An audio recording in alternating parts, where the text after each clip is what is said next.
இந்த இடத்தில் தான் கூற வேண்டும், இந்த இடத்தில் கூறக்கூடாது என்ற எந்த நிபந்தனையும் கிடையாது. இவ்வளவு நேரம் இத்தனை முறைதான் கூற வேண்டும் என்ற நிபந்தனையும் கிடையாது.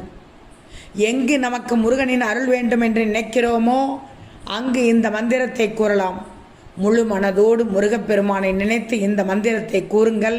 கூறினால் முருகனின் அருளால் உங்களுடைய வாழ்க்கையில் இருக்கக்கூடிய தடைகள் தவிடுபொடி ஆகிவிடும் என்று நம்பப்படுகிறது.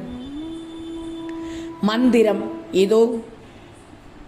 ஓம் ஐம் சம் சரவண பவாய நமக.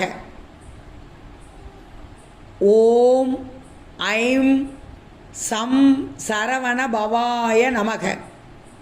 எளிமையான இந்த மந்திரத்தை உங்களுடைய மனதிற்குள் முருகப்பெருமானை நினைத்து கூறிக்கொண்டே இருக்கும்போது முருகனின் அருளால் எதை நினைத்து கூறுகிறீர்களோ அது நடக்கும் என்று நம்பப்படுகிறது.